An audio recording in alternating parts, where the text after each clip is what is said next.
and welcome to the In Her Skein Knitting podcast. My name is Maria and I'm coming to you from the northeastern part of Italy.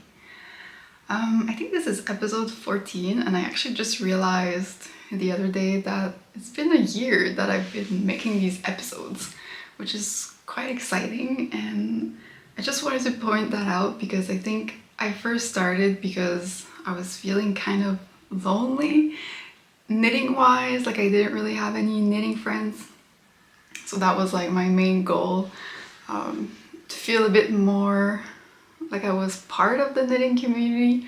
And I definitely feel like I am now. I've made a few knitting friends on here and I'm so grateful for everyone who watches, but also everyone who sends me messages or comments, and yeah, I really appreciate the friendships is what I'm trying to say, which sounds very cheesy, but yeah.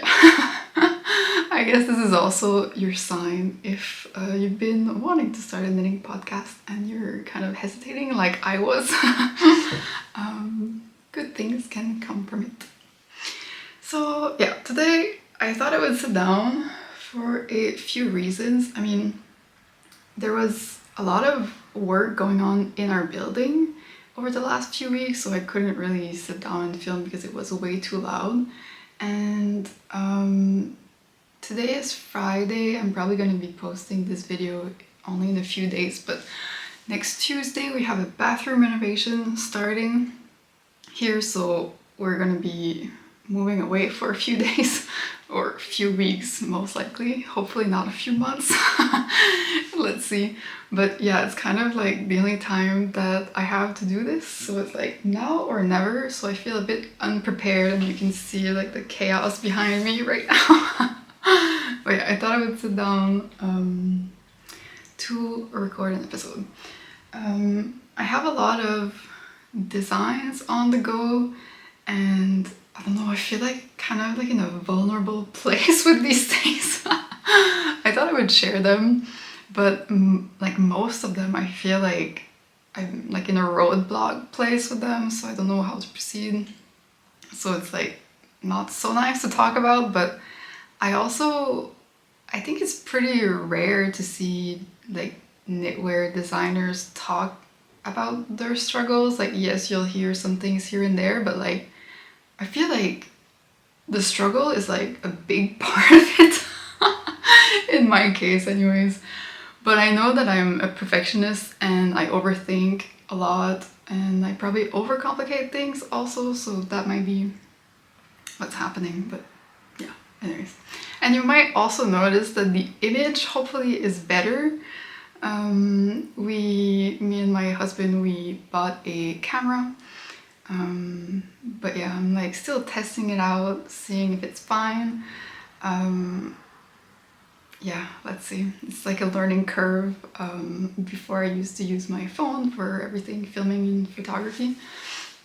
So yeah, it's a bit of a learning curve to learn how to use it. But yeah, let's see if we keep it. And I'm kind of scared about the sound right now. I'm using just like the microphone that comes inside the camera, because I can't plug the one that I have because it's like made for the iPhone.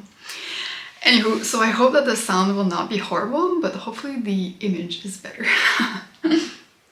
Okay, I'll start with just sharing quickly about these socks. So these are the Pointelle Socks.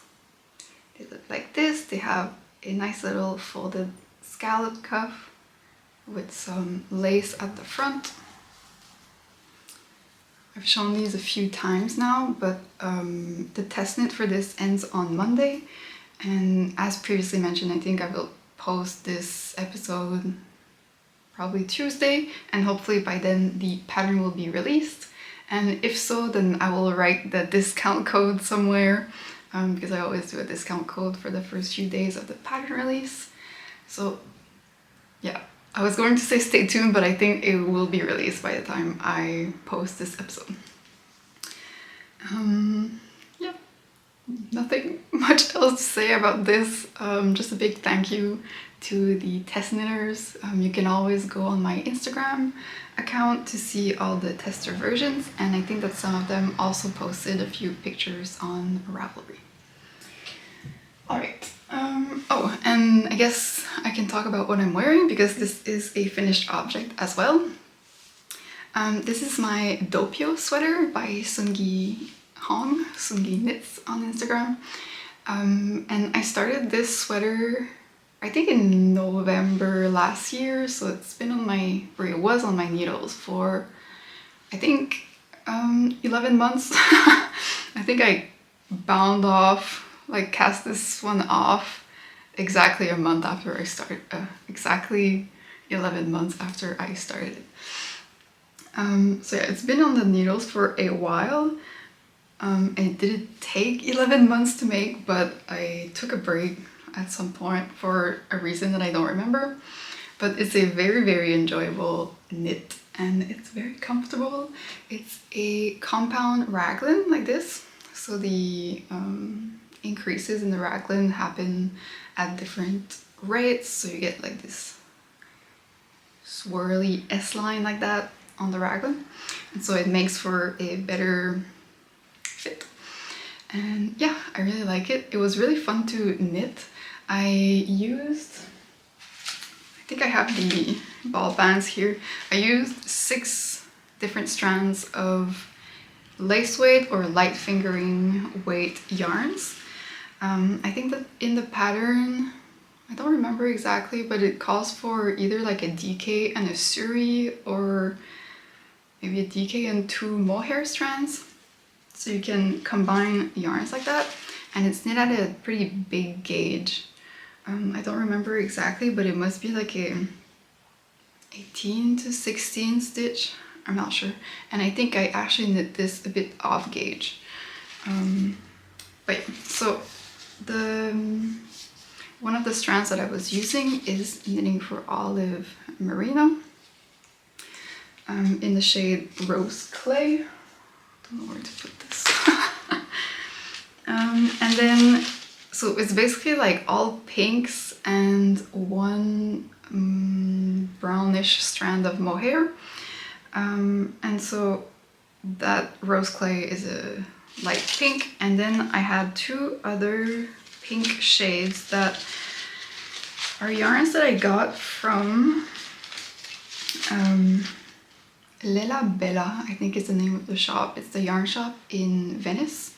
And I got it actually before moving here, so I came with he was my boyfriend at the time, to visit Italy before we actually moved here, and I bought this yarn there. So this was like a travel souvenir, and I bought like 1 skein of lace weight cashmere and 2 balls of this. So the Filatura di Rosa Superior is a mix of cashmere, silk and wool, and it's probably like the softest yarn that I've ever touched, this one. So yeah, I bought these 2, and I don't know what I was planning to make with that, but I definitely didn't end up making a project with that, so I thought I would include it in something like this. So that, and then I also had some BFL, I don't have the label anymore, but BFL from La Maison, no, from Espace Tricot, but that is now Sonder yarn. And so I lace weight BFL from them, and then so I was using 2 strands of that BFL, and the 6th one, I think I accounted for all of them now. The 6th strand that I was using is just a regular silk mohair, and actually I, like in the yoke up to here, I used one that was a bit darker than the one that is used on the sleeves and on the body, just because I ran out of that one. It was a leftover from another project, and I tried to color match, but it wasn't perfect. So you can tell, like, if you know, but I think that most people will not notice this.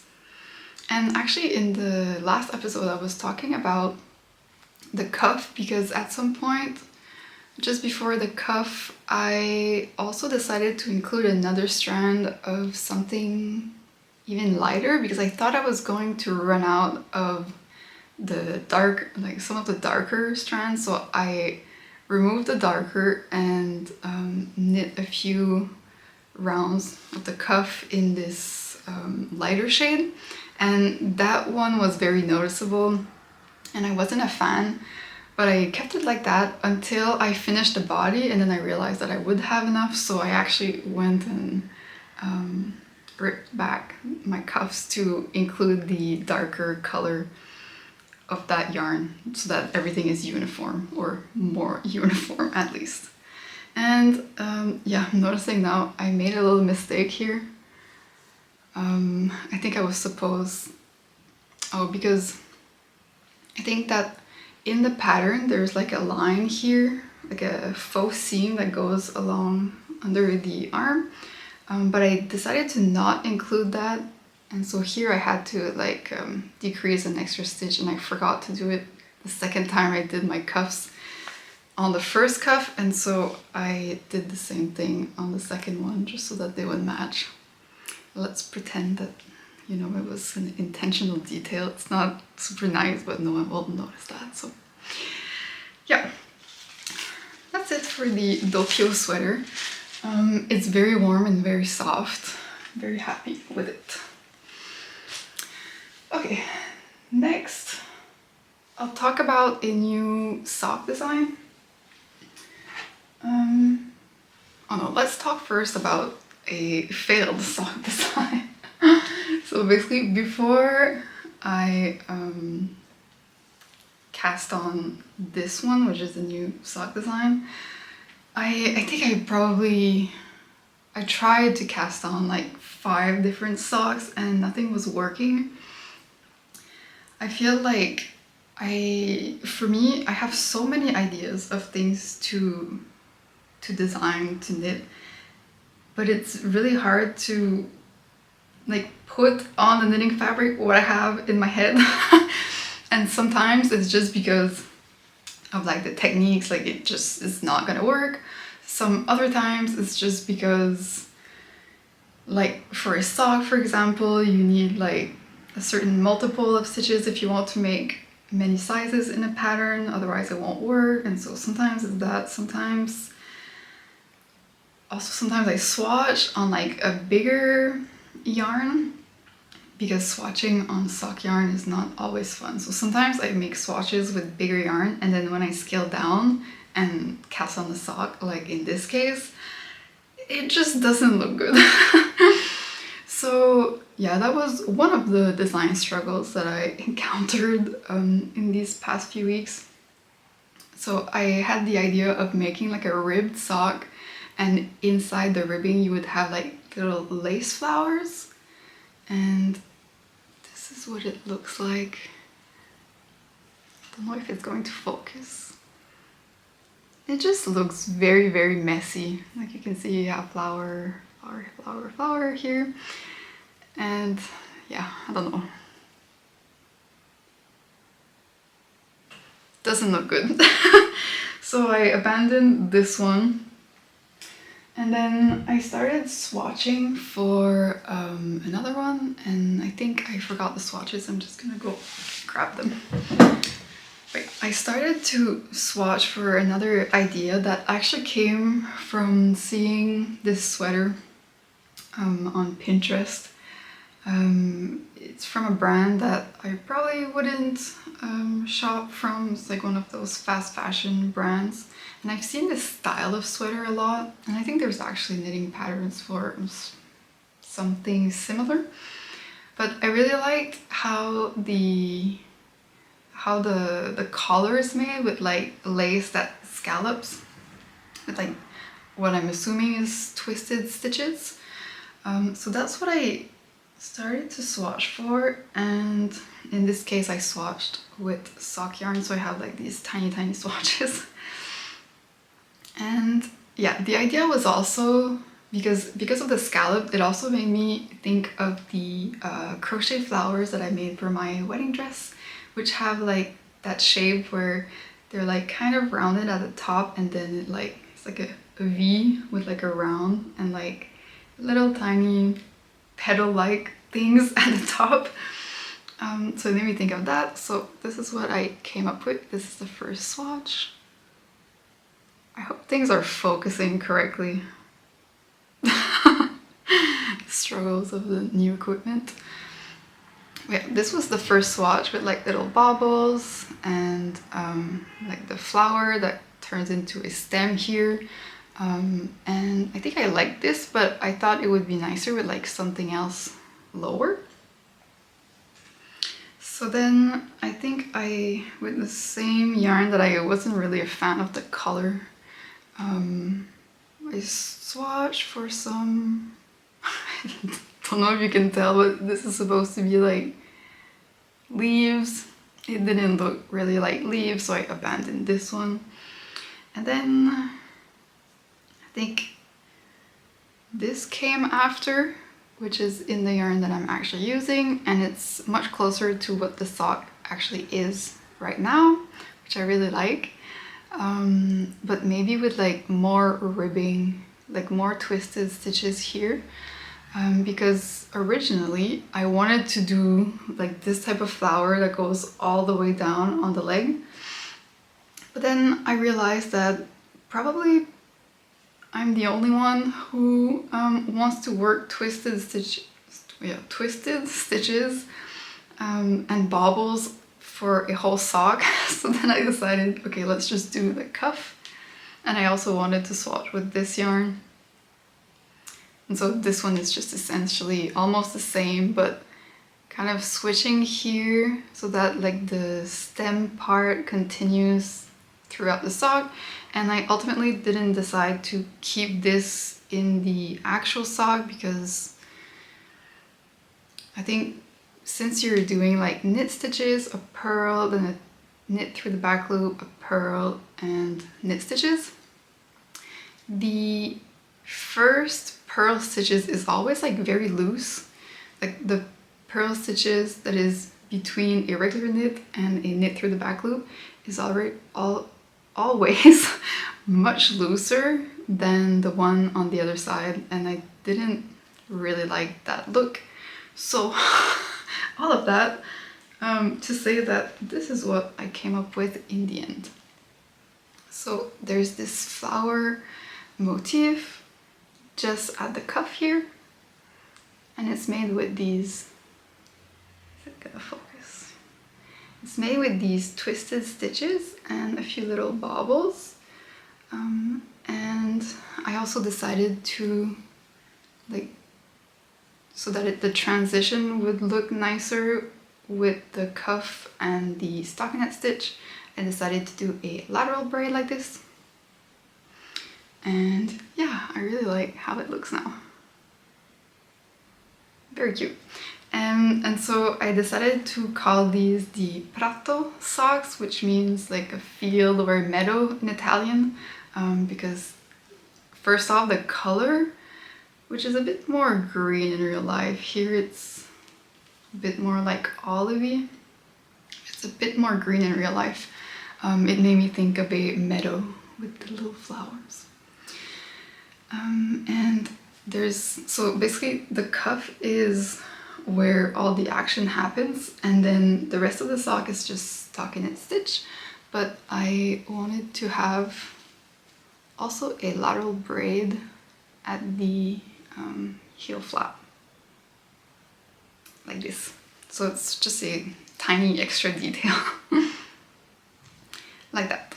And yeah, if you're interested in test knitting these or knitting them eventually, I will say that the first round where you're making tons of baubles is not the most enjoyable, but I think that the result is just so cute. Like the little scalloped edge with these baubles is very sweet.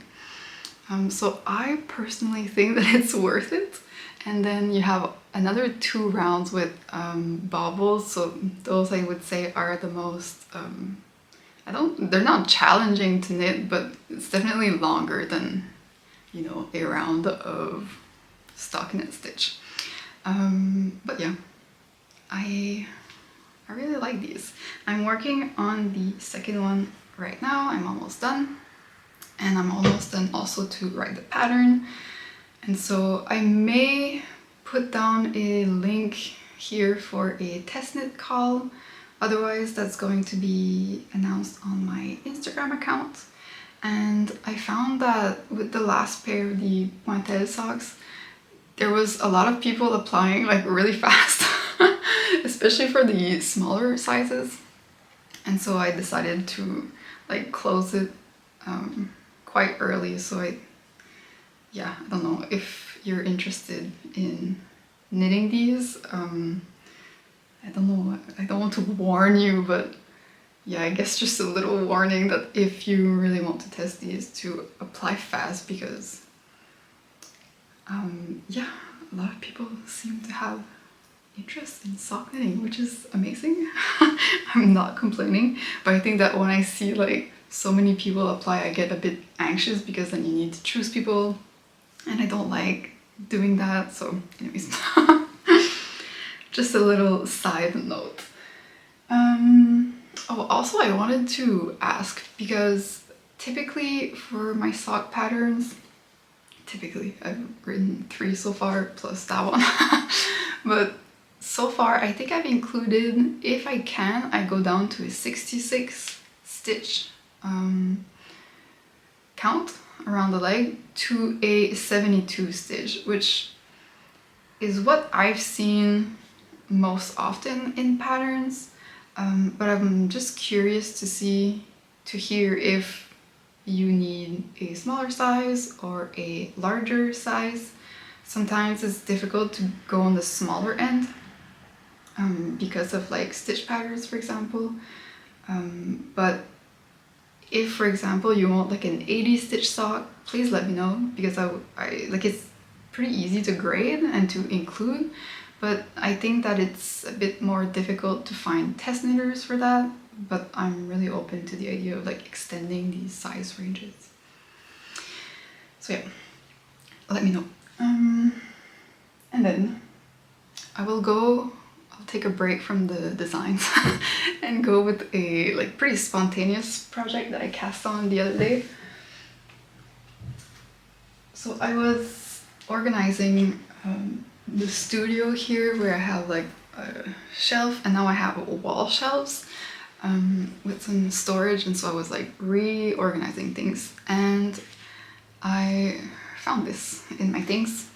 It's the Fleur Sweater by Sandnes Garn, and I think I got this last summer I went to Milano with my sister in a yarn store, and this was there, and I think it was at around the same time that I was writing the Granina socks, and it was my first time like writing a crochet granny square pattern, and so I thought it would be nice to grab this to see how other people write their instructions for crochet.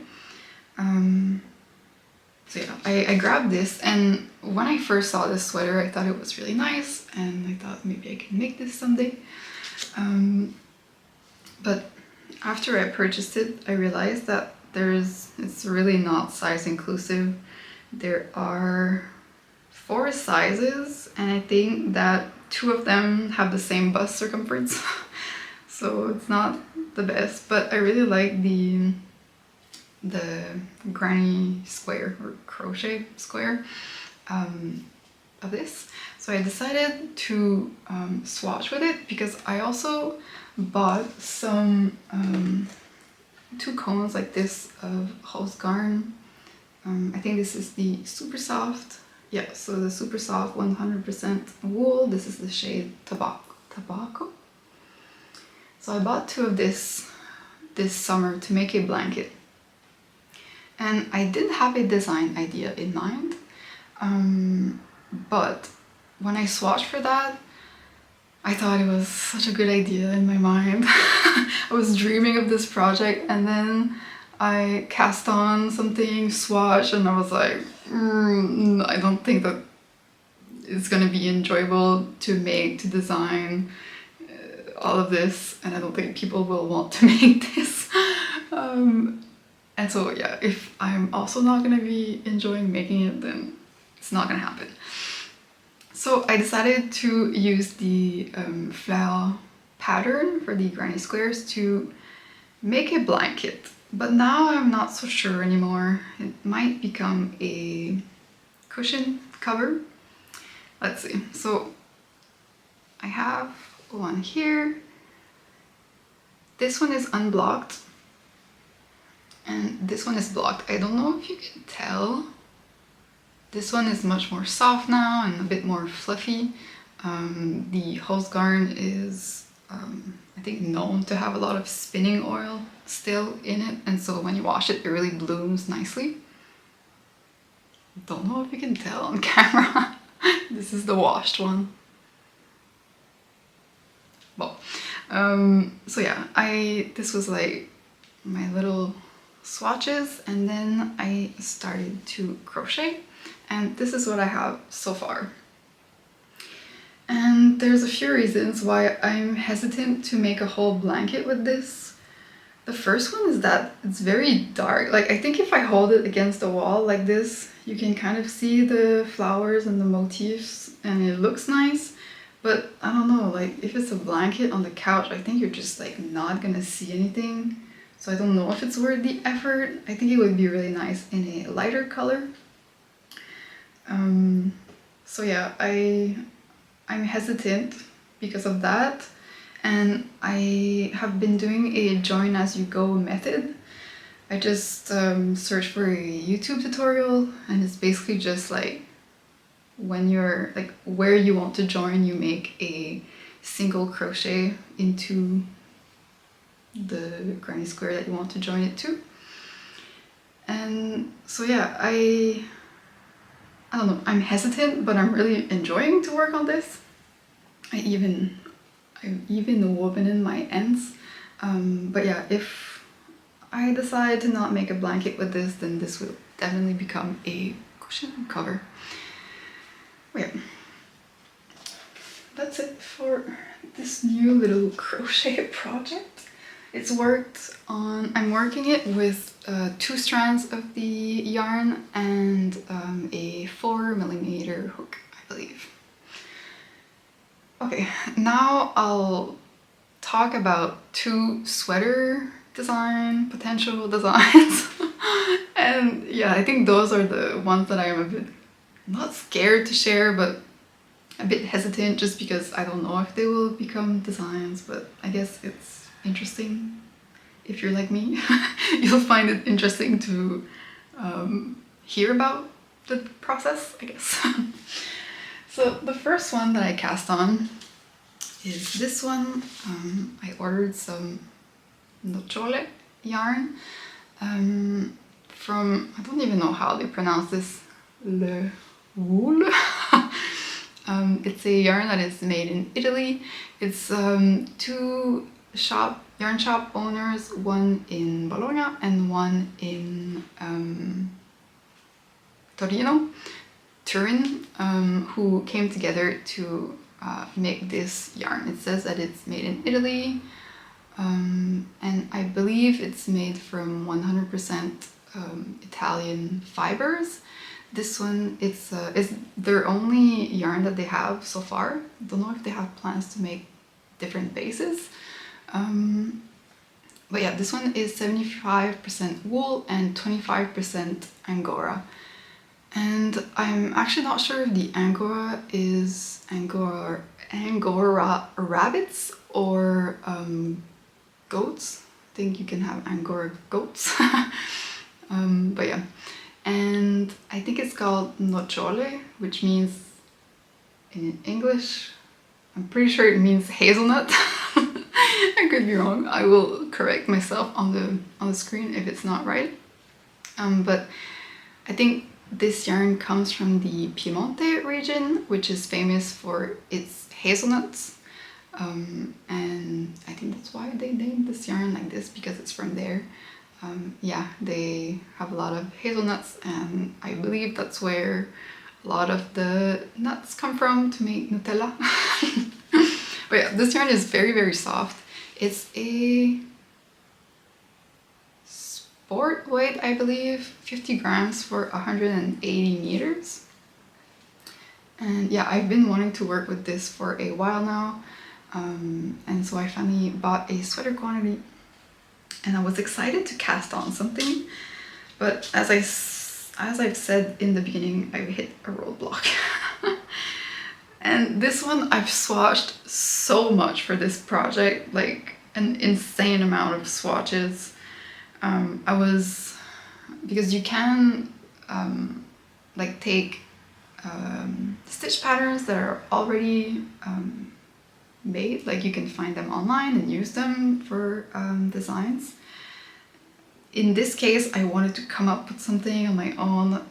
I had a vision of like this nice flower made with like a bit of lace, but also like textured stitches, like pearl bumps and whatnot.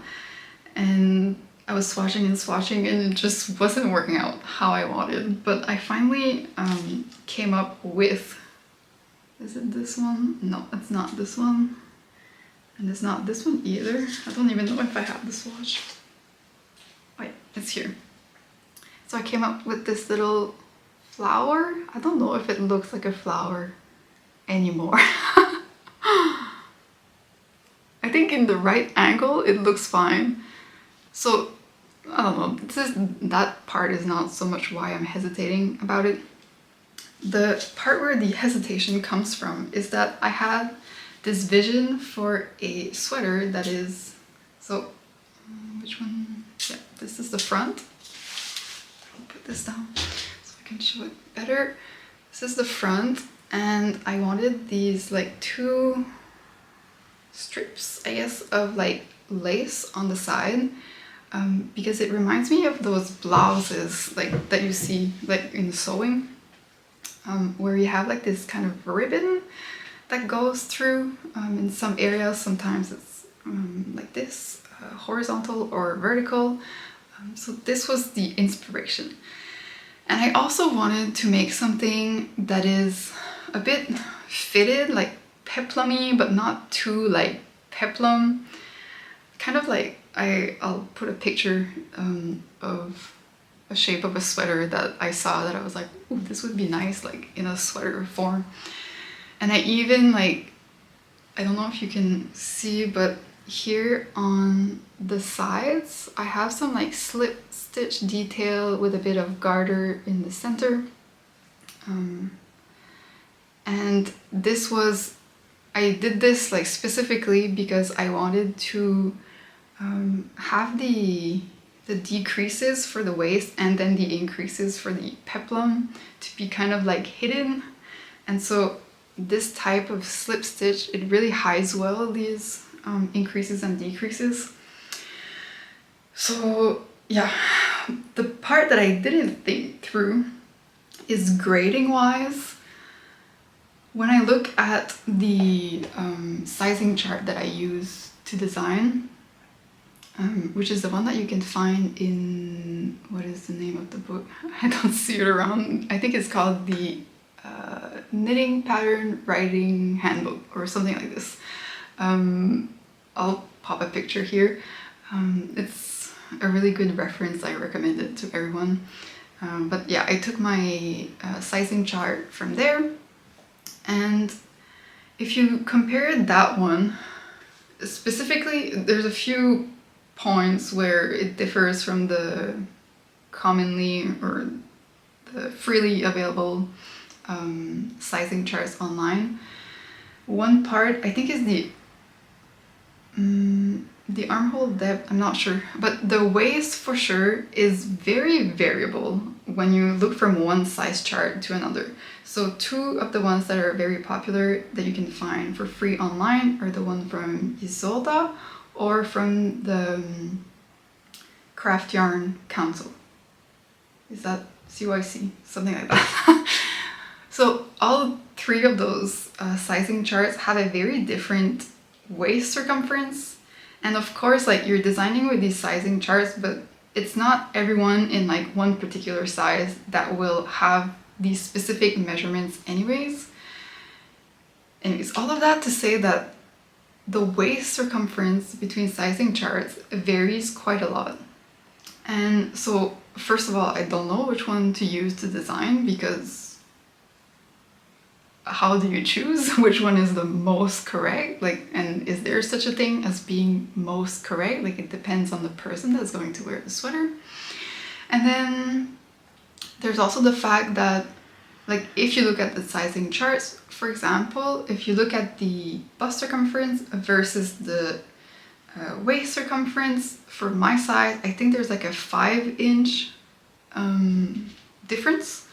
But as you go smaller or bigger, that difference is much less. And so for some of the sizes, you would only have like a 1-inch difference, and so you wouldn't really get like that shape anyways.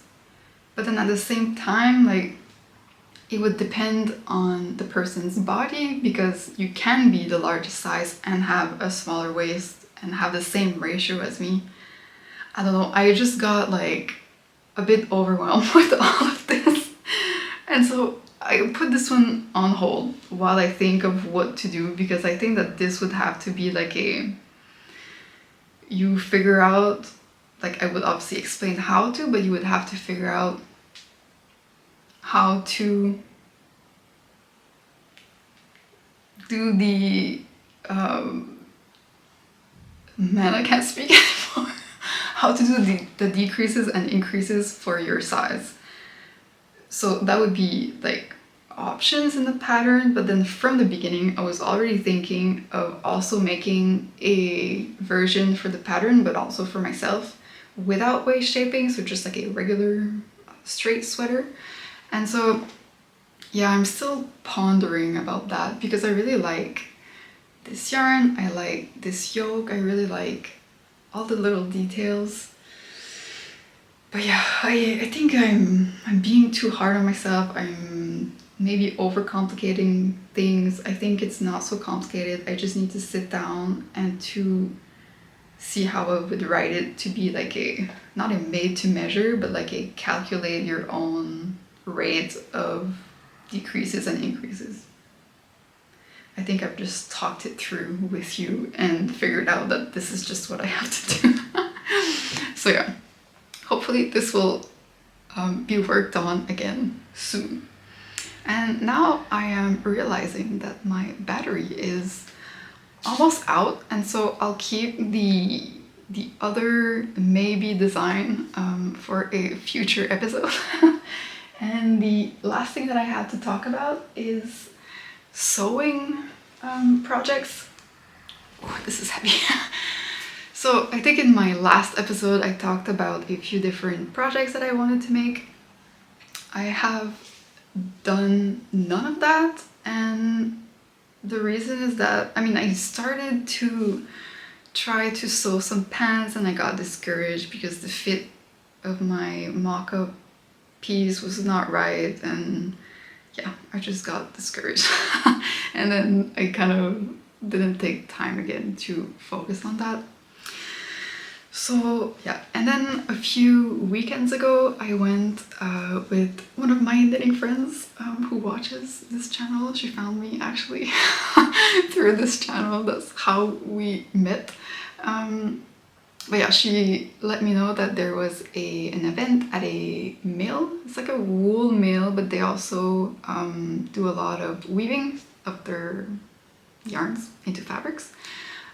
So there was like an open day that you could go visit, and they also had like a I don't know how to call it, but where you could buy leftover fabrics, because they work for a lot of like the big fashion brands, I think is how they explained it, like Prada, Chanel, blah blah blah, all the big name brands. So they work on commission, so like the brands ask them for a specific type of fabric and they produce it, and then I don't know how they get leftovers, or like the, maybe it's like the end of the rolls, I don't know how it happens, but they have some leftovers somehow, remnants, that they sell at these, I think, yearly visits. So it's called the Lanificio Paoletti, And I got two, I'll put some videos at the end actually, because it was very interesting to visit the mill. You could see the places where they were spinning the yarn, and like from all the different processes, all the different steps of the process. And yeah, like at some point there was like big bags of unspun yarn, and unfortunately they didn't sell those at in the little market at the end, which I would have loved to buy, but they were selling a few cones of yarn and I didn't get any because the colors were not really to my taste. But I did get 2 pieces of fabric, and I need to go fast because I have 3% battery left. But I got this one, and I honestly don't know if these are both 100% wool, but I'm assuming they are, or I'm hoping they are. The prices were really good. And so yeah, I got this one that I want to make a dress out of, like a sort of like a pinafore dress. But yeah, I'll talk about that next time. And then the other one that I got is a much bigger piece that I bought to make a coat, because I've been looking for a wool fabric for a very long time to make a coat, but they're very hard to come by, and they are usually quite expensive. So I jumped on the occasion to buy this. I think I have almost 4 meters, so this will probably be able to make a pretty long coat for me, so I'm excited. I don't have a pattern yet. If you have something to recommend, please let me know. And yeah, I hope that you are enjoying everything that you are knitting on, and I hope that I will be able to film again in the not so distant future, all depending on how these bathroom renovations go. And yeah, in the meantime, if you follow me on Instagram, you will be the first, I guess, to hear about the Pointelle sock release and about the Prato sock testnet, if you're interested. Alright, bye, until next time.